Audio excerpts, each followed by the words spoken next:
finding your way onto the yellow brick road and staying there, learning how to become a Jedi, learning how to really be an artist will save your fucking life.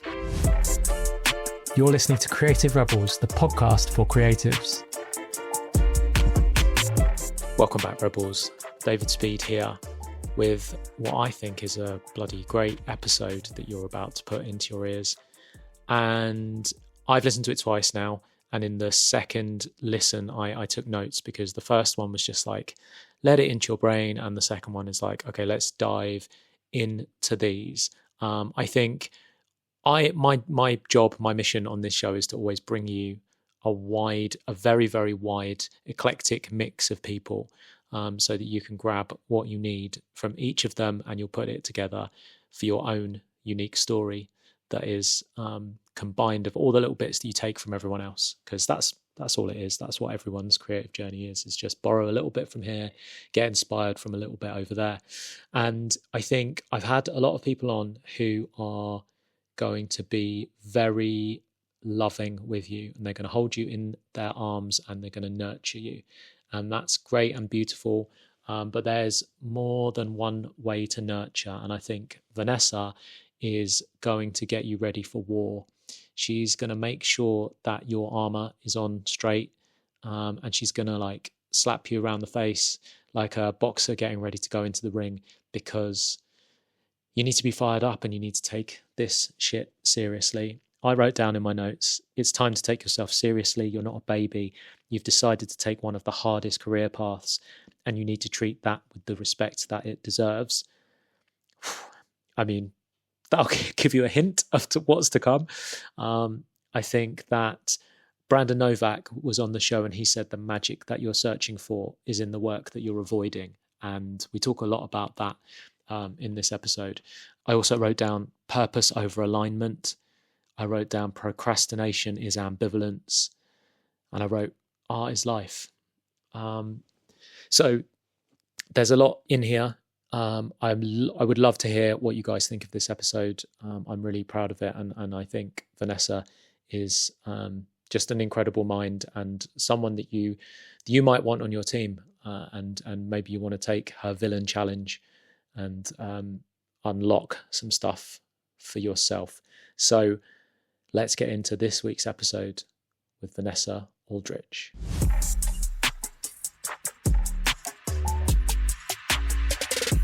Vanessa, you're excellent. You know that I love you. I'm very glad to have you on the podcast. I was watching one of your videos. I'm very happy to be challenged on this show. And one of your videos that you posted recently was that Delulu is in fact not the Salulu. And I have lost count of how many guests that have come on and said, like, you've just got to be delusional. You've just got to like trick yourself, and then all of the riches of the world will come to you. But you've got like an alternative take on that, haven't you? I do. Yeah. Thank you. Yeah, I'm a big fan of you two. We kind of connected without a ton of words, but we were like, yeah, this is real. And I'm happy to find that. Yeah. That idea, the Delulu Salulu, is one of these, one of a handful of kind of new agey 2025-ish internet truism solutions that I feel I am at war with. I have a different take that, at least for artists in 2025, the world is on fire. And I don't think that delusion is something that an artist should be pursuing. It kind of doesn't bode well for me. It's dangerous almost. I know that's kind of alarmist, maybe dramatic, but that is exactly the bag that I sit in. That I think that, I'm 37 years old, and the more I walk this path of creativity, of artistry, of purpose, again, within the landscape of our world, which is on fire in a number of categories, I find it, one, this kind of delusional manifestation, getting all the things that you want, is not really something that serves me. When I was in my 20s, I was really concerned with manifesting things, getting the things that I want. And I thought that that was noble. And I thought that manifesting in the way that, at least that we talk about it kind of popularly, was a good way forward to keep me focused on the things that I want. And it was for a while. But now that I'm a little older, that stuff doesn't hit. And as an artist, what I feel that I need is not to be delusional. I want to know things for sure. I want to have conviction. I want to be able to assess the risks that are kind of germane to my mission.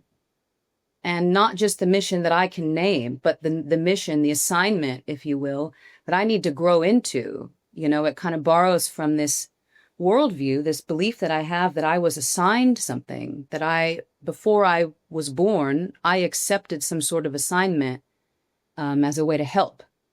And I don't want to be delusional about that. And I think that, I think that it intends well. I think that when people say Delulu is the Solulu, it kind of is like it's a solution to mitigating fear, which we all need to do, but it's not strong enough, I don't think, especially when you've been at this art stuff for a while. You know, like you've been an artist forever. I've been an artist forever, going on 20 years, at least professionally for me. My art demands very specific things from me, and they're non-negotiable. I think anyone inside of a craft can know that a photographer has to master XYZ, a painter has to master XYZ. So technically, I need to know for sure what my deficits are. But especially within like the service component, maybe the mystical aspects of creativity art, the reasons why we create to help people, I need to know exactly who I'm helping, why, what they're up against, what are the obstacles for them, etc., so I can be kind of heroic in that pursuit. I don't know if that makes sense, but that's kind of how I feel. Yeah, it does. So when we talk about delusion, I know that when you're talking to creatives, you always advocate for people to take themselves seriously and to see like that idea of taking it seriously and being adult about how you approach your art. So I guess the delusion comes from a very sort of like childish place of like, let's just pretend things aren't real, and we're basically painting an imaginary picture, and you find it serves you better if you paint a much more realistic picture that involves like purpose and why am I making the work that I make, and why the work should be taken seriously. Yeah, that's exactly right. There's a huge component of my work. I mean, just the buzzword, what I say, the hook, if you will, about who I am, the elevator pitch on all my content is that I survey art, culture, world religion, philosophy, mysticism, mythology, everything for wisdom about the creative process, specifically how to approach your work with maturity, how to grow old with your art. And the lens that I pull, all the stuff that I survey, there are themes. If you pull the spiritual texts of any tradition, all of these traditions point to kind of like a BC AD, season 1, season 2 of your life. There is a immature, not that it's bad, there is a younger season of your spiritual development, and there is a more mature season of your development. And that maturity that all of the spiritual texts, all of the mythology points to, etc., all of the mystical lessons and wisdom point to, that in order to be an artist, one needs to be oriented towards service. That all of the spiritual texts say that our nature is to be of service. In the same way that a bird is oriented towards flight, a fish is oriented towards swimming. The human being, our final form of our Pokemon as a human being, is to be a servant. And that requires a type of maturity. And I think this kind of infatuated with your goal, infatuation, being excited, is very appropriate for the younger soul in this spiritual matriculation.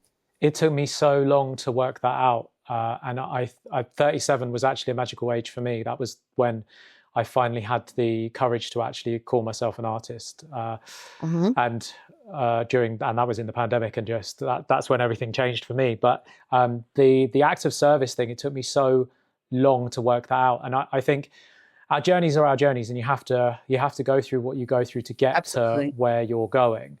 Yeah. And I think back on when we first started this podcast. I started this podcast 6 years ago, and with my co-host who's not on the show anymore. And I listened back to old episodes, and like in the intro, we talk about how we've worked for brands like Disney and Nike, and we were almost like telling people like, this is how you go and get brand work. Yeah. Now, like, I want creatives to succeed, and brand work definitely comes into that. And like, I'm sure I'll have guests on and we'll be talking about like doing brand work and all of that sort of stuff. But it's like that. It's funny how that was like, that would never be the intro to the show now, you know? Yeah, it's I like, am the same way. It's like, how can your art change the world? And that is, it's totally service. It's like, rather than, and I think before, and I think it comes from a scarcity mindset of like, I love doing art and I want to pay the bills doing art. So let me think about all the ways that happens. Yes. To sort of like the more mature version of me now, which is like, and I mean, I'm literally only going back 6 years, but like the more mature version now that is like,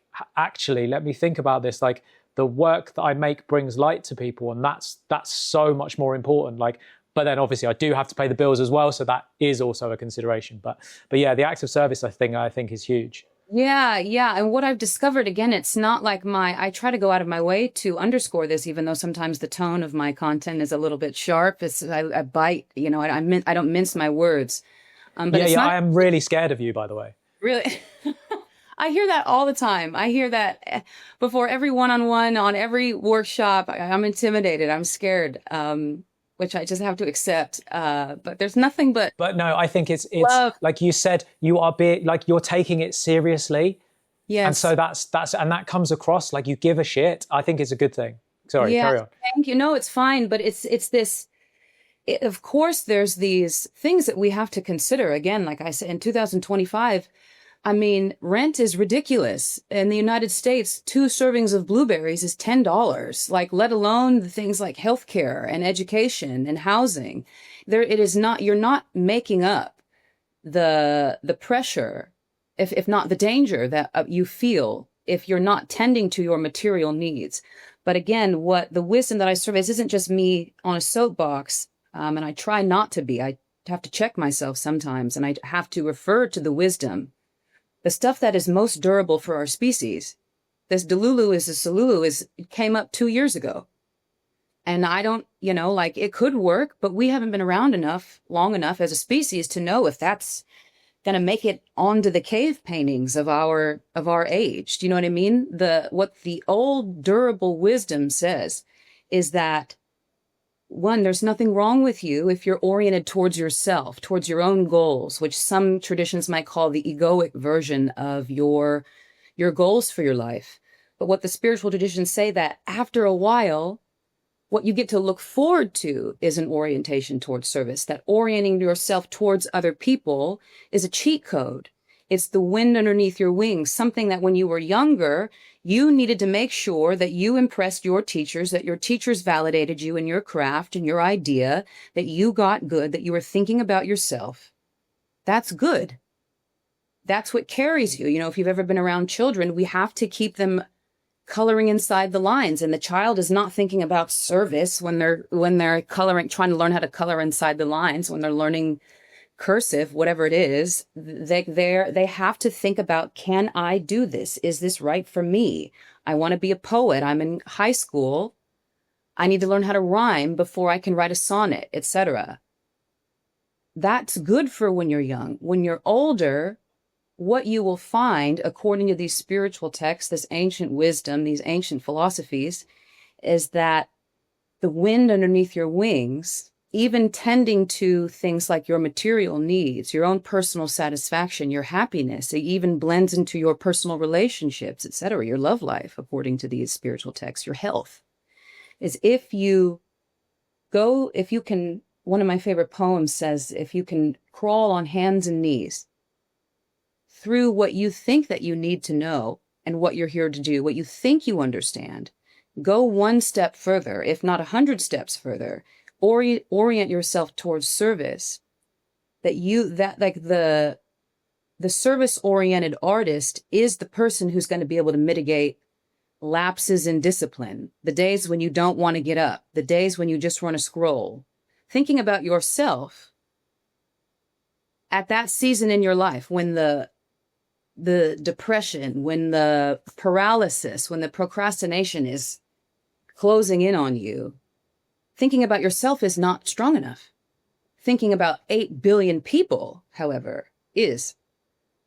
So not only is it something that you have to do in order to get through the pearly gates or something like that, that's not at all what they say. They say it's going to help you. That the maturity, especially in relation to this Delulu thing where you're talking about, like, I want to be delusional with my goals. That's perfectly earnest and wonderful. That it's what at the core of that is that you just want to go, how do I say this? You want to pursue something that's bigger than you, that you don't even know if you can do it. That's how much you want it. And you want to lend yourself to that lofty of a goal.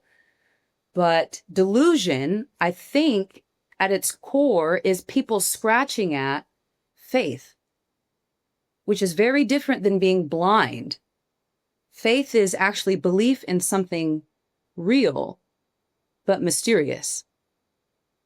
And I think I go out of my way to kind of condemn that, if you will, but not just to judge people, but it's to encourage people to keep going, that your creativity is going to be aided by something soulful like faith. And not necessarily faith like in the cringy Christian way, or, I'm not trying to be evangelical at all, but there is a spiritual, a mystical, a soulful aspect waiting for every human being on every path. Again, like the caterpillar becomes a butterfly, the human being becomes oriented towards helping other people. I say this to people in my one-on-ones a lot, is who else has helped you in your entire life, if not another person? And people are like, whoa. It's silly and it's simple, and it's not about me dropping gems, but it's like this ontological shift where it's like, oh my God, we're the adults in the room. I have to help. Only I can help another person, but it won't happen unless I'm like agreeing to the mission in that way, unless I feel responsible to my art in that way. And again, the idea is not that it gets worse because of that. It gets better. It gets easier when you tap into the cheat code that you're supposed to, given the season that you're in. Does that make sense? Does that make sense is a great question to ask, because there's a lot to unpack there. Yes. I think you're very well read, and I am somewhat out of my depth every time that I talk to you. But are there any books for dum-dums like me? Like, are there any books that you sort of like recommend that sort of help unlock creatives that are stuck? Because you talk about like the ancient wisdom, because these are obviously like themes that we've been talking about for hundreds of years. Yeah, I love this question. A lot of my work and my offerings are built around mythology. Mythology being a very special genre.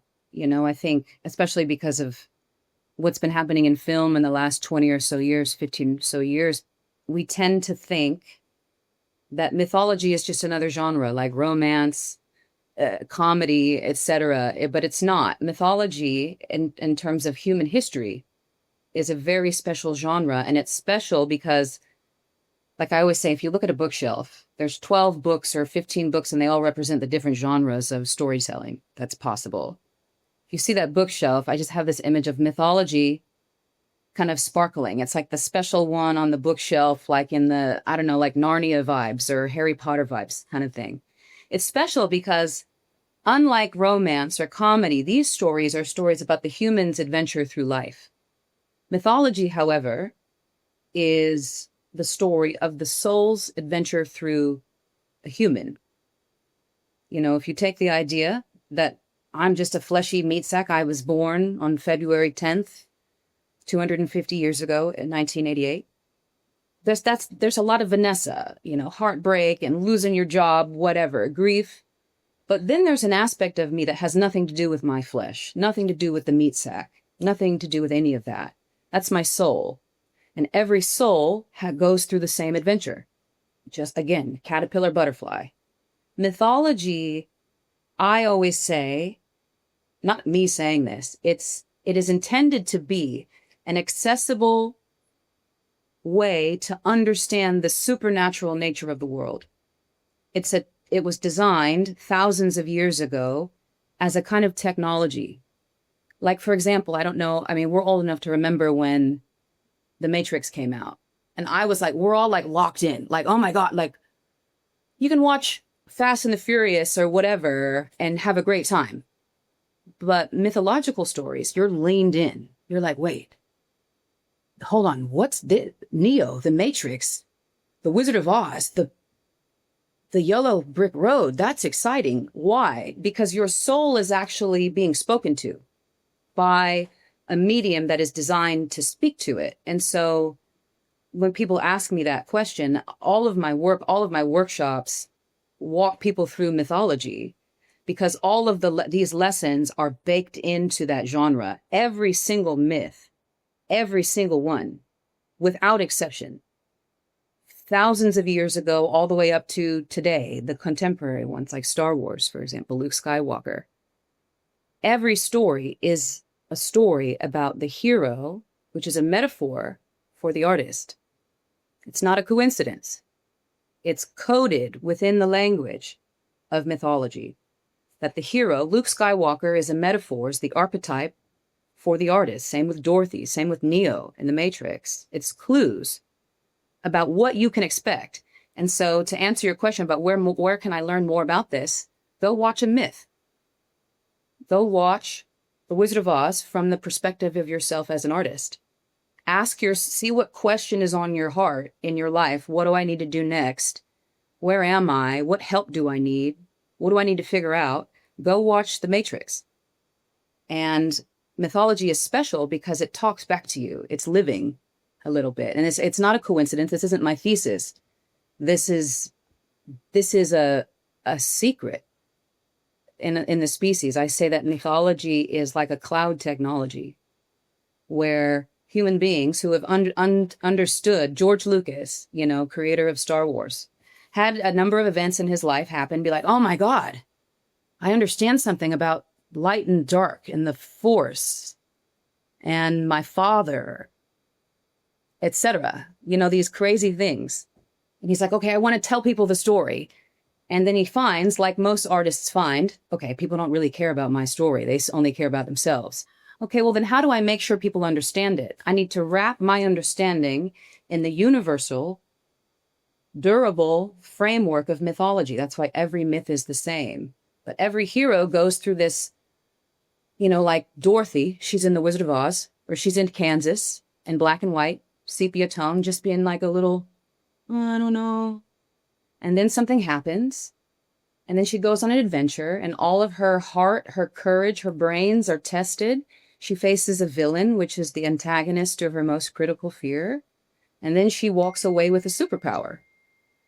Same with Luke, same with Neo, same with Gilgamesh, same with Odysseus, same with all sorts of things. So to answer your question, where do I start? You don't have to look that hard. You don't have to become a scholar. You can go read a story. And the rub is part of the technology is that you get through it, you get through reading the story, and then you see yourself inside, finally, oh my God, oh shit, this isn't just an entertaining story, this is about my soul. Then you're locked in to the mystical realm, to the Force, etc. You're locked in, and then you're like, oh my God, I get it. And then the kind of technology of this art form has worked on you. And then you're like, oh my God, I'm a Jedi. Holy shit. And then... Okay, so... Yeah, sorry, I could go forever. I am looking at 6 books right here that are all about this. All these books on my bookshelf are about this stuff. So interrupt me. Well, Look, I mean, I'm glad that I don't have to go and read a load of Socrates and some No, really please like don't. hard going stuff. I can just go and watch Star Wars. But how does a creative watch these myths with a new lens to understand how they relate to? Because I think of like Star Wars as Star Wars. Like how do I view it with a new lens to help it relate to me and my art? Oh, that's a good question. How do I do that? I mean, I think it's probably a good time to talk about the villain challenge, which is sure. something that you run, isn't it? And which Yeah. involves a lot of the mythology, Yeah, the villain challenge is kind of marketed as like a 75 hard for creativity. There which are, is such great marketing, by the way, thank you. because Yeah, I because just came to it's it paints it perfectly. It's like, okay, this is going to be really difficult, and I know what 75 hard is, and I know how much goes into that, but then I know the results that come at the end of like it's perfect marketing. yeah, the 75 hard is that, you're supposed to tap into something that's inside of the tough, and get something that you need that you can use after. But what I've done is I like 75 hard, there's rules. The villain challenge has rules, 5 or 6 rules, 45-minute workout every single day, 45 minutes spent on your creativity, 10 minutes of meditation, journaling every single day in the voice of your villain. I'll get to that in a second. Abstaining from a vice for the duration of the challenge, and a couple of other things. But the rules are there to kind of provide scaffolding and reflection posts, if you will, mirrors to the critical aspects of mature creativity. But we use mythology, again, for the same reasons that I'm talking about. Mythology is there for a reason. It's not a coincidence. It's not decoration. It is meant to be engaged with. It's meant for people to watch over and over again the same story. You can watch Star Wars as many times as I have, which is in the hundreds at this point, or you can just show up to every new myth that a new artist creates. The story is identical every single time. It just does not matter.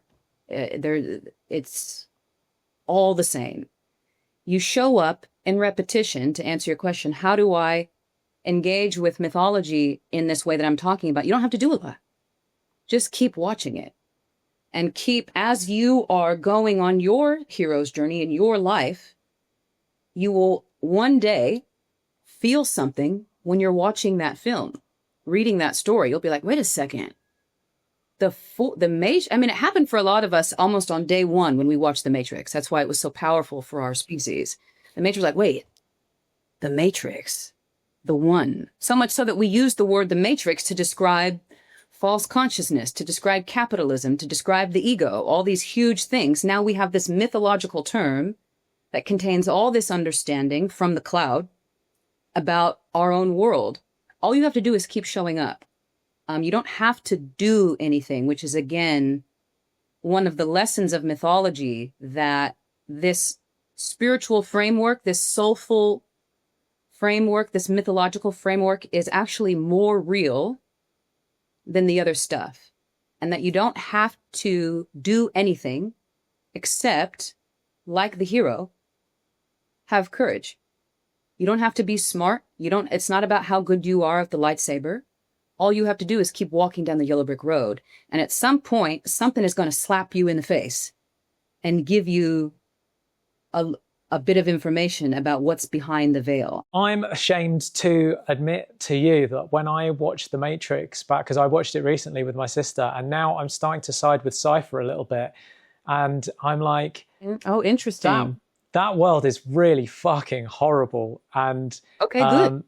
And he's like, just pop me back in, give me a really good job. And I know this steak isn't real, but after 9 years, I realized that ignorance is bliss.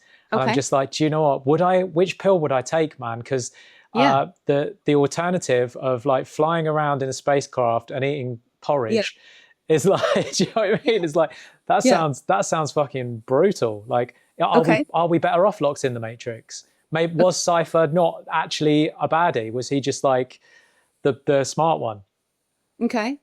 And to that, I would say that since you've watched it again, you watched it before when it came out, you've seen it probably a couple times, you watched it again with your sister. And now, because of the Matrix, because of that film, you're asking questions about not your vocation, not how to change your LinkedIn profile, not how to change your branding of your offerings, your marketing. You're asking soulful questions. What is the best way forward? Is it worth it? This is hard. Do I have what it takes? You're having perhaps the most important question of the hero's journey of mythology is, this is a choice. And it's a tough one, and it's one that you can't go back from. So I would argue strongly, to the point of me getting goosebumps, that it's working on you and you're doing it properly. And that like Luke, like Dorothy, like Neo struggles with the question. He's looking at it, and it's a whole scene, and he's looking at people who have made the choice and made different choices, red pill, blue pill. And he's like, all of those different moments in the film, be it in Dorothy, the yellow brick road, the Tin Man, the red pill and the blue pill, the lightsaber, all of these things that are in mythology represent the villain. All of these aspects in the story represent different aspects of us. So the yellow brick road is you. The ruby slippers is you. The choice between the red and the blue pill is you. The villain is you. The hero is, of course, you. You are only ever the protagonist. Does that make sense? Yeah, no, it's cool. I think so. With the villain challenge, when I first, because that was how I think that was how I came across you, and I focused a lot more on like, this is 75 hard for creatives. I was like, that's cool. I know, yeah. I know what I'm getting with that. And I think I sort of misunderstood the villain challenge. I think, having researched you for the podcast, I think you're not saying that I need to become the villain, but you're saying that the villain in mythology is one and the same with the hero. They are two sides of the same coin. Yes. And that by doing your villain challenge, what I am doing is I am basically confronting the really, really difficult truths that are perhaps blocking me in my creativity. You got it exactly right. That I would say 9 out of 10 people misunderstand the villain challenge, and it's by design. It's not, when you're trying to put yourself on the internet, you do want to be clear. But like I said, the villain is you, is an aspect of who you are deep in your psyche, a part of your soul, just like the yellow brick road is, just like Obi-Wan Kenobi is part of you. It represents Obi-Wan Kenobi, who we meet at the early stage of Luke Skywalker's journey, represents the early teaching, the old story. It represents Kansas. It represents the old way of thinking about your path. The villain is a very specific symbol throughout human history that represents something very specific. It's not the bad guy. He's the bad guy in contemporary superhero films, which is kind of like an offshoot, a cousin, a step cousin, a mutation of mythology. It's not mythology. Proper traditional mythology, the villain is the symbol, the archetype, the tarot card, if you will, of the antagonism, the confrontation with your most critical fear. Said another way, every human soul must go through an event, a time, a period, confront something within themselves that scares the shit out of them. That they cannot get past it unless they face the fear. And they do not face the fear in a way that they were taught to face the fear. Luke Skywalker does not face Darth Vader the way that Obi-Wan Kenobi said that he would need to. He has to face it a different way. The villain in every true mythological story sees a fear in the hero. The hero and the villain always have the same objective in traditional mythology. They have the same goal. Darth Vader says, together we can destroy the Empire.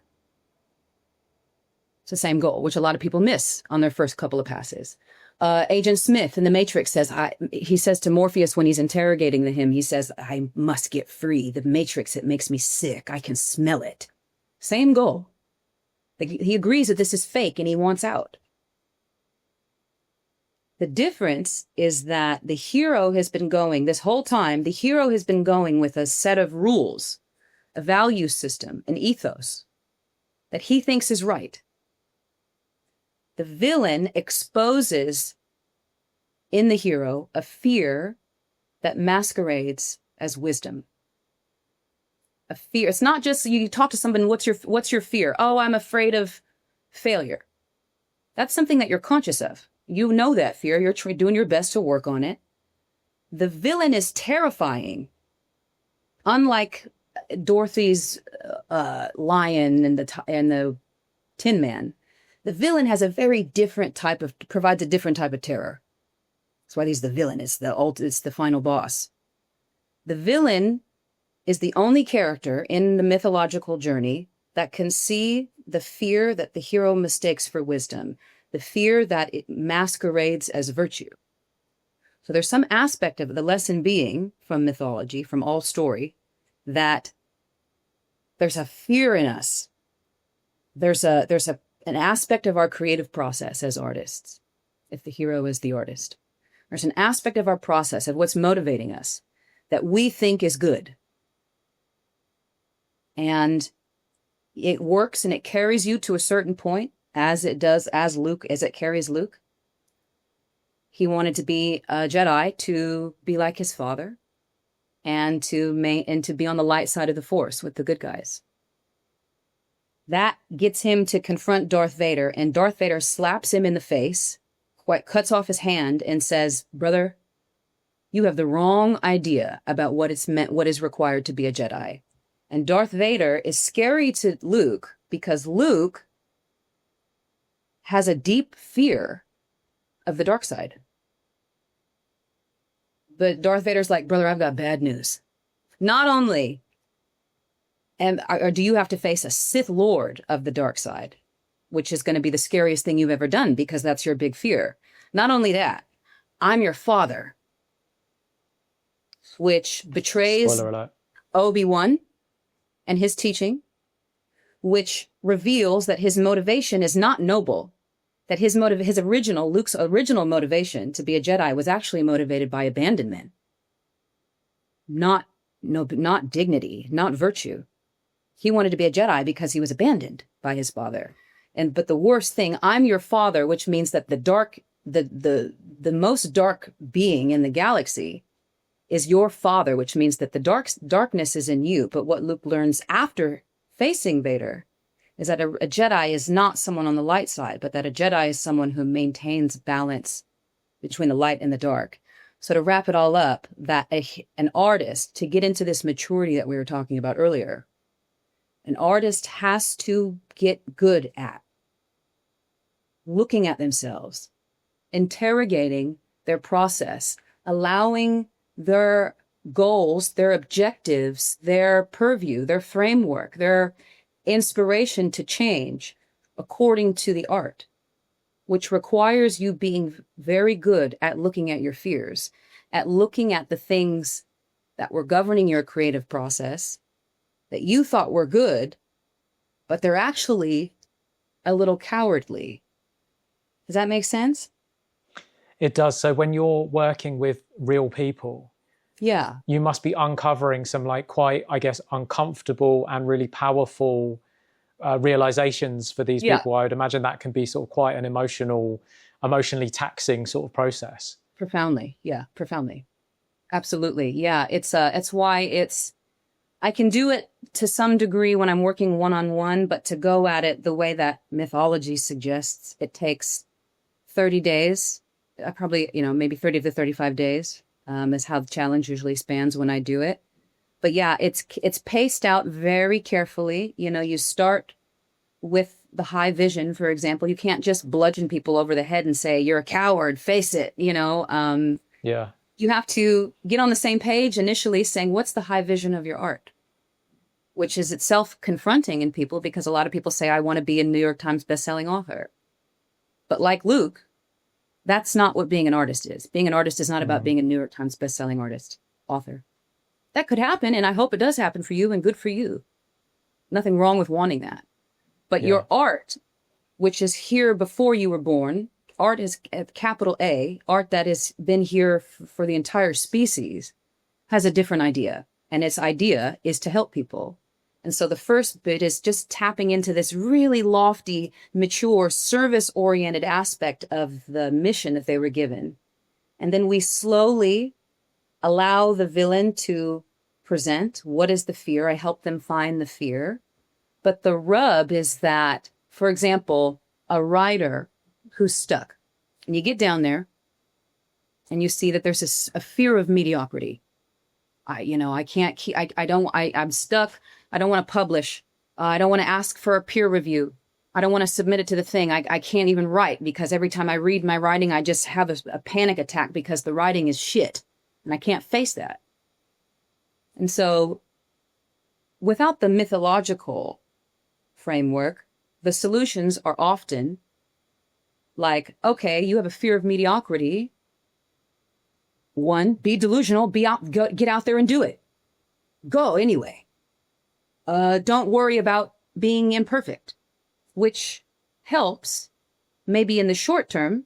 But again, my interest is in the long-term stamina of an artist, how to be engaged in art for the next 40 years of your life, not just in this whatever season that you think you're in over the next 3 months, whatever you're working on with your therapist. I'm saying, how do we become James Baldwin? How do we become Toni Morrison? How do we stay in this shit forever? Which is what we all want. There is the villain challenge. If you have this deep fear of mediocrity and it's down there in these feelings of like, well, my father said this and I'll get abandoned and I don't know. What comes up when people say that they feel like they're mediocre in their writing, that they don't have any purpose, that they don't belong, they're going to be ostracized if it's not, etc. The villain knocks on the door, just like Luke Skywalker and just like Darth Vader. The villain does not provide any, well, it's okay. No, just try it. It's okay. Doesn't do that. No, the villain says, okay, so you want to be a writer and you feel mediocre. Well, let's look at your work. How long have you wanted to be a writer? 2 years. Okay. How diligent have you been in your practice? Have you procrastinated, or have you been scrolling for the last 2 years and telling yourself that you're a writer, or have you been writing? This is the villain talking.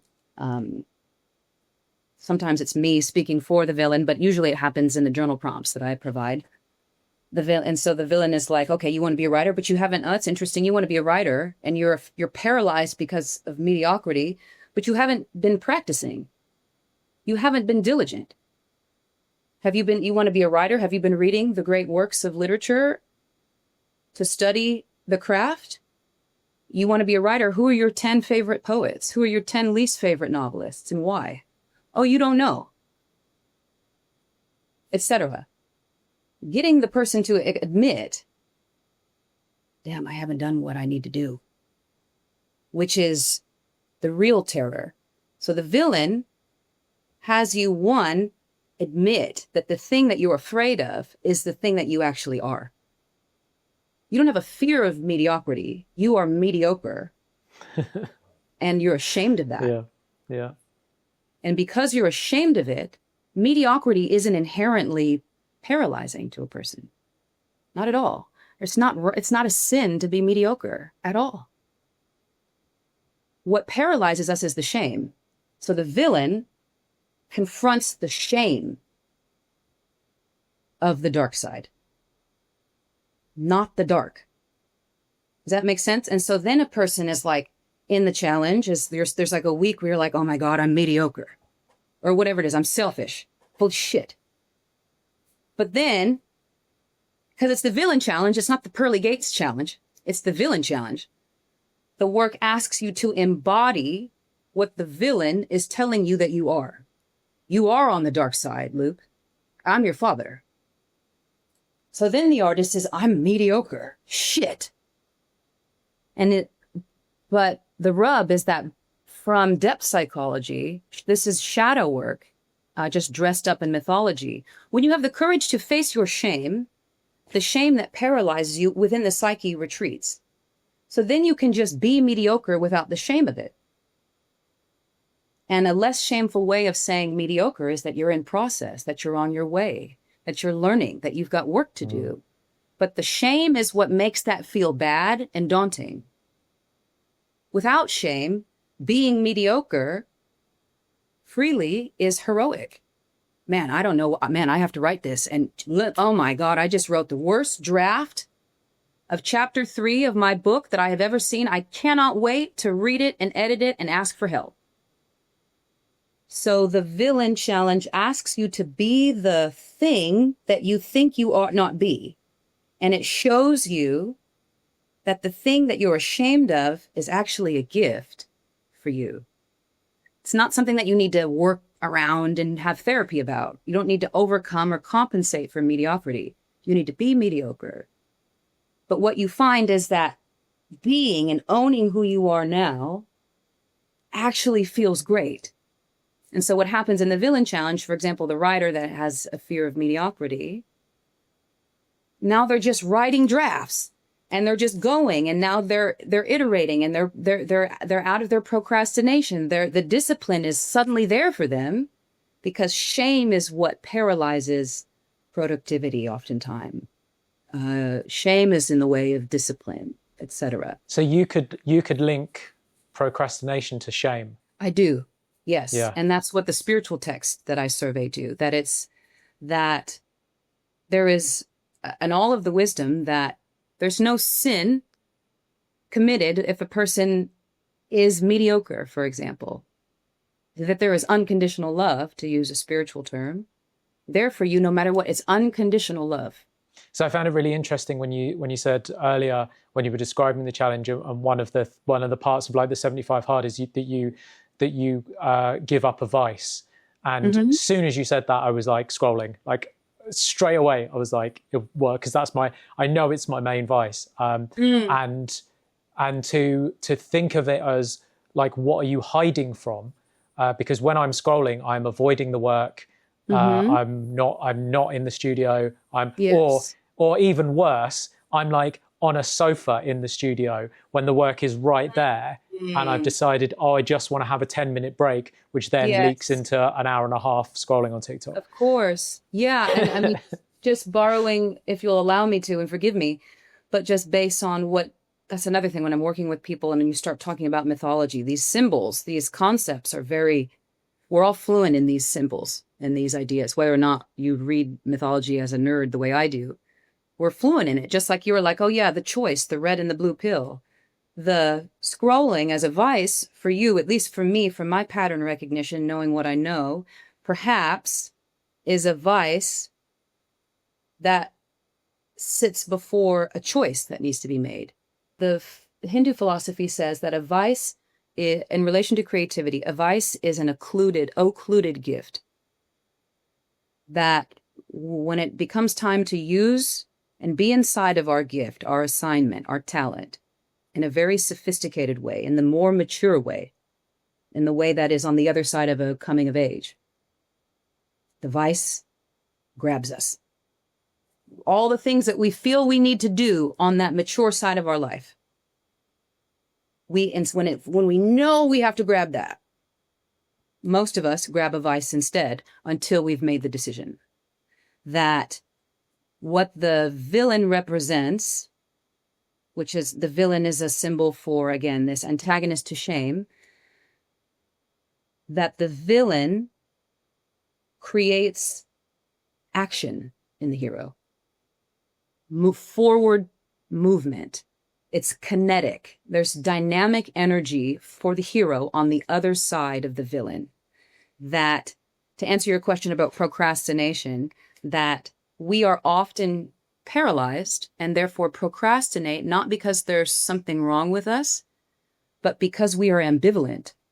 That's from mythology. And one of my favorite writers, Marion Woodman, she talks about the big villain in her life, which for her was profound eating disorder. She didn't get started in her career. She's a legend by the time she died, but she got started around 50 because she was fighting for her life inside of eating disorder. And in an interview she gave when she was in her retirement, they said, like, give us some tips. How did you get through this eating disorder in order to go on to have this career, to help other people? And she's like, I'll be honest with you. It had nothing to do with, now that I'm on the other side of it, 30 years later, had nothing to do with the trauma of why I'm eating or my body, etc. It was that I had every journal prompt, every therapy session, every discovery I made about eating disorder was about my ambivalence to my gift, and it was eating me alive. That mythology calls to attention how significant, how powerful, how life-giving walking in your purpose is. And it eclipses, at least in some frameworks, I'm not a therapist, I'm not a doctor, but from mythology, what people say about it is that the finding your way onto the yellow brick road and staying there, learning how to become a Jedi, learning how to really be an artist will save your fucking life. It'll save your life because it is the intelligent design of the entire universe, the Big Bang, inside of a person. And if you're not using it, of course, using your art, creativity is going to hurt you. Of course, you're going to be procrastinating if you're not locked into the Big Bang vibes of the cosmos. Does that make sense? Like the whole universe is expanding, but you're not. I think I'm putting things together as we're talking, and it's not like I'm going to walk out of my front door now and get in a lightsaber duel with my sworn enemy. No. The adversity that I have to overcome in my life is a lot smaller and more subtle, and it's my phone, and it's my my lack of confidence, and it's all of these things that are wrapped up. And so I guess by giving it a body and giving it an image, then we can kind of fight it easier. Yeah, exactly. Which is what mythology is. It's darkness. In Darth Vader's example, darkness personified. And so then we can see it splintered off. We can see that inner battle represented in two characters mythologically. But that's what's happening to us. And so the question, I don't know where exactly you are in your journey, but your villain, neither do I. It would be it would be interesting to explore maybe another day or something who your villain is, or what. I don't know if you feel stuck. I don't know if you do, but that's what the villain challenge often. is you to do. Often. Do you? I often feel stuck. Yeah. In what way? Yeah. I think I know you've done videos on the fear of being seen. Mm-hmm. And I think that's something I've definitely struggled with. Like every time I go viral and all of these new people come in, and I want to be sure that they think the same things as me, and that we're on the same page, and that like you get what my art is about, and that my art is about love, and it's about fighting with kindness and love, and color is important, and all of the themes of my work.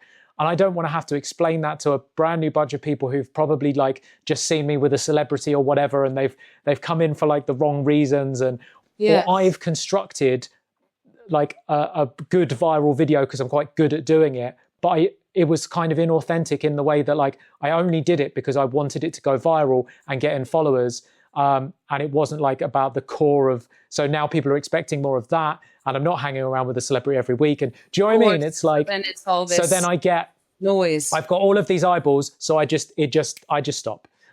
So that's something that like holds me back. And painting's really hard, and it's physical. And I think sometimes because when I'm in the street, like 99% of the time it's fine, but like I'm not someone who loves confrontation. And what I do is inherently often illegal. And sometimes I get into like confrontations or situations that I really would rather not be in, because with my art, I'm never trying to hurt anyone. I'm only trying to like create something. But by its very nature, there could be people that might be upset by what I'm doing. So the fear of like going out, sometimes I wake up and I'm like, I'm not going to go and paint in a wall today, because even though the chance is only 1% that I'm going to upset someone, I can't. I just don't feel strong enough today to take that on, just in case it does happen. So there's loads of ways where I do find that I'm being stuck through various different things. So yeah, it definitely affects me. And I think again, because we have social media, like my audience doesn't see that. I never put that out. I'm just quiet for a bit. They don't know that behind the scenes I'm like, oh, no one cares about my work, or whatever like insecurities I've got. Like they only see, oh, there's David, he's super successful, he's got followers and he's making money from his art, and all of these things that are like qualities that they want to do in their own art. They don't see that like, oh, actually maybe that person is like struggling with a load of stuff as well. Okay, so because I'm thinking about this red and the blue pill, because you said it, not me. That's a huge clue. You give yourself away when you say stuff like that. We all do. That's what we Yeah. Do I just want the easy? I want the easy life. Yeah, so there's an aspect of choice, but the conundrum, remember, it's not a fear. It's a fear that it masquerades as virtue. There is a constellation between choice and easy and purpose and vulnerability and safety, that the relationship that you have to those terms no longer serves your path. Said another way, what would be interesting to think about is what actually is the easy way? You know, that you have an idea of what easy looks like. You perhaps think that easy means stepping out of the matrix, avoiding the confrontation, that being in integrity means having to explain your purpose and making sure that every new follower, every new subscriber, every new person that your content finds, that they all are on the same page as you, that's what your work is, that's the light side of the force. But what the evidence that perhaps that is not true is that framework paralyzes you to the point of not doing your work, that the way that you think about it is, said frankly, I don't know if this is true or not without going in further, but the fact that any of our blocks, the fact that it leads us in knots, it makes us sick, it paralyzes us, we can't get shit done, we're stressed out, etc., we ruminate, that the wisdom from the spiritual text is that if it causes you that much grief, that's not how you should be thinking about it. That is not the framework, the ethos that you need, that your art is asking. That the easier thing, that what you think is the blue pill, going and doing the Neo thing, is easier for you. But yes, that there's this exhaustive old rule system where I need to make sure that everyone is aligned to me. That's exhausting. If you grow in any type of scale in your career, in your outreach, in your reach rather, you're gonna absolutely come across people that can't fucking stand you and disagree with you wildly. But the question is, according to your art, not according to this person, this version of you said, I know that you're not like this, but as an image, the version of you that's just paralyzed and in the corner scrolling. Not asking that person, but asking your art, the mission that you've been given. Does your mission give a shit whether or not these people agree with you? Or rather, do they need your message anyway? And perhaps more than the people who agree with you? Are they worthy of it? Do they deserve it if they don't understand you? If they disagree with you politically, do they need it still? Even if they disagree with you, and even if they don't like you as the servant, the carrier of the art, the mission, the art itself, which selected you, do those people still need the art itself? That is really, really powerful. And I think everyone will probably like rewind that a couple of times and listen to it again. Because that's really universal advice. Because that's about finding your purpose and placing your purpose above everything else. Yeah, and it's everybody goes through this. You're not an asshole who's missed something if you are like a little caught up at this question, the choice as it's represented in the Matrix. This is the doozy. Are you going to, can you see that, oh my God, this doesn't have anything to do with me anymore. That I'm being used, James Baldwin says, as an artist in his essay, which I suggest everybody in the universe read. It's a speech on YouTube if you don't want to read it. The artists struggle for integrity. And he says that sooner or later, every artist realizes that they are being used.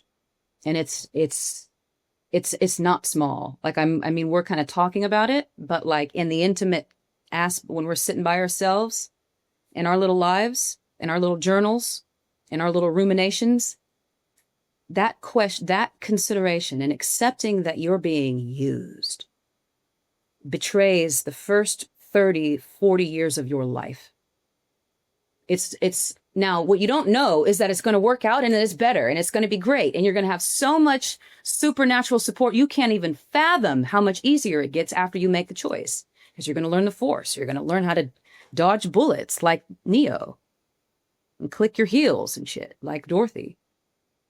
But it's not small, and it's inevitable that every person go through that consideration, and it'll kick your ass for sure. So if you struggle with it, I always say this in all of my workshops, my one-on-ones and my content, I try to convey it.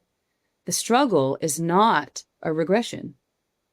The struggle on a path of unconditional love is progress. Look at you struggling with the most difficult, specific, nuanced question of your adult life, of your entire life. That's progress compared to what you were considering 5 years ago. To even be doubting something, or to even wanting to be to the point where you want to quit, means you've made progress. If you think about the world spiritually, and not like in one myth from the Matrix perspective. You are such a powerhouse. I'm very glad that I know you. I didn't get to half of my questions here. I know, it's because I talk too much. I'm sorry. It is. I won't disagree with you. So I just wanted to ask you to sign off, because I was going to ask you a lot more questions about this, but you are an opera singer. Yes. Talk to me about the magic that you feel when you're singing. Oh, thank you for this question. Yeah, this Force stuff, the usefulness is something that I feel in my body as a singer, and it's connected to my body and my breath. And it's like when the technique is aligned, and in classical singing, when the technique is aligned, it's hard work to get it to do what it needs to do in the kind of singing that I do. But when it is aligned, what you open yourself is not just to perfectly beautiful sound. That what we say in opera singing is that it's the difference between being heard and being felt. And when you open yourself and you work and you slave, frankly, as classical musicians do, to develop a technique that allows you to be felt. And when you feel that technology, if you will, going, I've said this before, it's better than sex. It's like the Om of the universe going through your voice. And it it humbles me to pieces to just feel like, as a human being, that I'm an instrument. And I love that my voice kind of reveals to me how talent works in general. I don't know. Does that answer your question? That's how Vanessa would answer it. But that, and I love displaying these really wicked characters on stage, like the queen who's about to get beheaded, or like the evil witch. You know, the characters are really powerful women telling huge stories. And I love that, and how difficult it is to do that. I love that. I think you're incredible, as you know. Can you let everyone know where they can find you online, how they can sign up for the Villain Challenge and all of that? Thank you. Yeah, the Villain Challenge I run every other month. You can find me on TikTok. My handle, you can either find me as Vanessa Life is Art, or Vanessa Dom's Life. That's you both will take you to the same page. You can find me on Substack, Vanessa Life is Art, or my website, which is anotefromself.com. Beautiful. Thank you, Vanessa. You're welcome. Thank you so much for having me. I love this. Do you know someone who would benefit from listening to this episode? If you do, share it with them. This podcast literally wouldn't exist if it weren't for the paid subscribers over at creativerebels.substack.com and for the team at Joy Collective.